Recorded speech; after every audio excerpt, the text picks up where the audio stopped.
હવે હું શું કરી શકું છું? જવાબ મળતો નથી. આ પરિસ્થિતિ છે હૃદય સ્તબ્ધતાની. સરળ છે. હું શીખું એમ કરશો તો ઈશ્વરના સહાયક અને જીવનદાયક બનશો. સાચે આ પરિસ્થિતિમાં સૌથી પહેલા વ્યક્તિના શ્વાસ અને ધબકારા તપાસવા. જો વ્યક્તિનો શ્વાસ ના ચાલતો હોય અને હૃદયના ધબકારા ના ચાલતા હોય ત્યારે CPR એટલે કે કાર્ડિયોપલ્મનરી રિસક્સિટેશન કરવાની જરૂર પડે છે.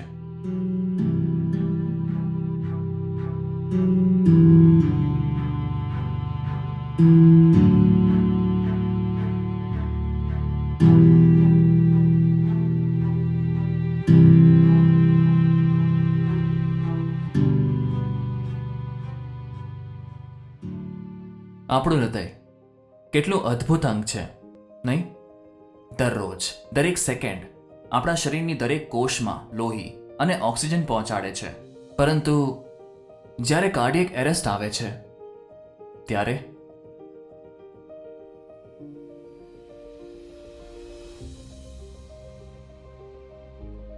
આપણું હૃદય અચાનક અને અણધારી રીતે ચાલવાનું બંધ કરી દે છે, જેથી મગજ તથા બીજા અંગો ધીરે ધીરે મૃત્યુ પામવા માંડે છે.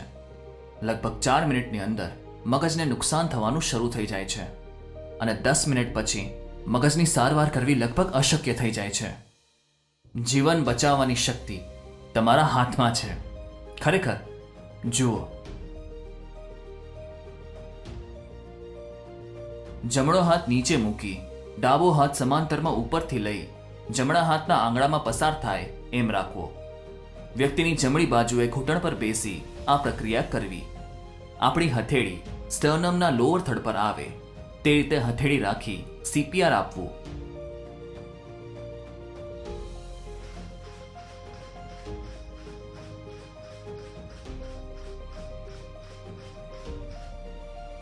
ઈશ્વરે આપણને આ હાડકું સ્થિતિસ્થાપક એટલે કે લચીલું આપ્યું છે કે જેથી બાહ્ય બળ આપી વ્યક્તિનું જીવન બચાવી શકાય છે. બંને હાથ સીધા મૂકીને સખત અને ઝડપથી નીચે દબાવો. સખત એટલે છાતી લગભગ 2 ઇંચ નીચે અને ઝડપ એટલે દર સેકન્ડમાં લગભગ 2 વખત. આ પ્રક્રિયા જેટલી લયબદ્ધ અને સતત કરશો એટલું લોહીનું ઝડપથી પરિભ્રમણ થશે. દર 30 સંકોચન પછી 2 બચાવ શ્વાસ આપી શકો છો, જેથી તેઓના શરીરમાં વધુને વધુ ઓક્સિજન પહોંચાડી શકાય. પરંતુ જો તમે કમ્ફર્ટેબલ ના હો કે ના ફાવે તો ફક્ત હાથ દ્વારા સતત સંકોચન ચાલુ રાખો.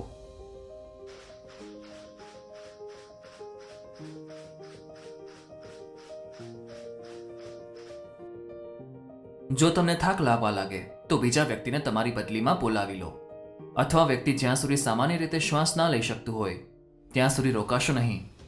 CPR ચાલુ રાખો અને 108ના સંપર્કમાં રહો.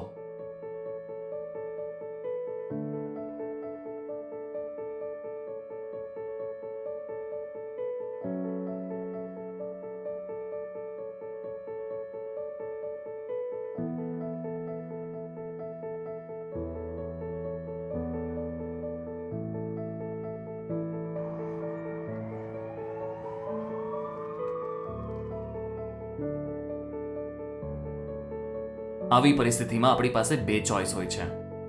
ક્યાં તો સામે ઊભા રહીને વ્યક્તિને પ્રાણ ત્યાગતા જુઓ, અથવા તો આ ભાઈની જેમ CPR આપતા આવડવું જોઈએ. ના, આ ભાઈ કોઈ ડોક્ટર કે નર્સ નથી, પણ આપણે ક્રિશ હાર્ટ ફાઉન્ડેશનની એક સેમિનારમાં ટ્રેનિંગ લીધી છે. તો સમજી ગયા ને, ઈશ્વરે જીવન બચાવવાની ક્ષમતા દરેકને આપી છે. બસ મુસીબતના સમયમાં હિંમત દાખવી માણસાઈની જંગ જીતવાની છે.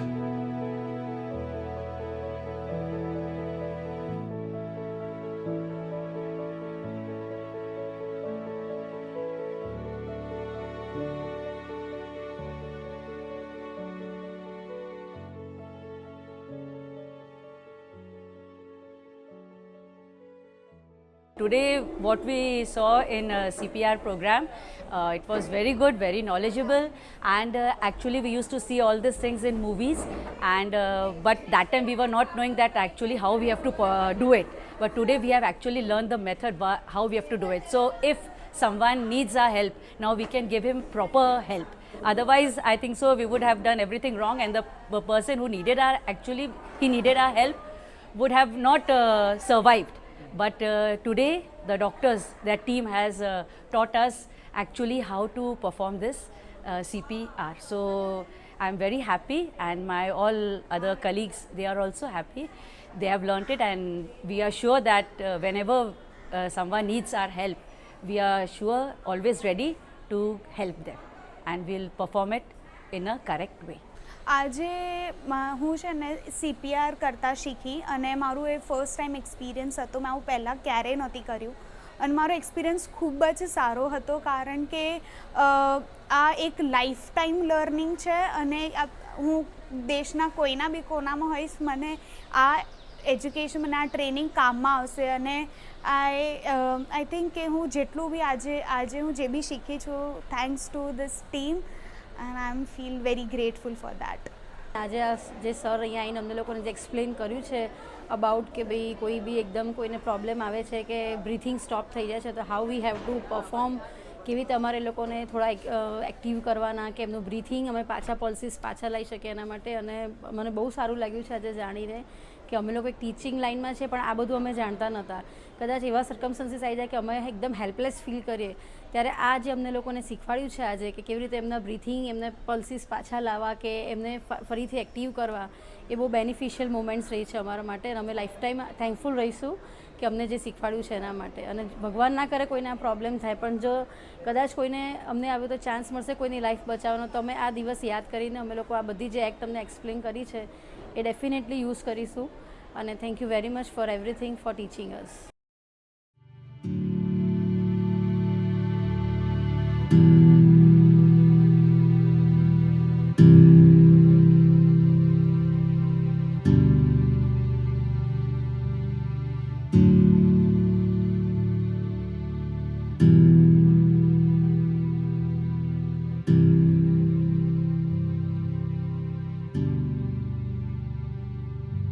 તો આ વિડીયો તમારા ફ્રેન્ડ્સ, ફેમિલી બધાને દેખાડો અને આજે જ CPRની ટ્રેનિંગ લો, પ્રેક્ટિસ કરો અને જીવન બચાવો.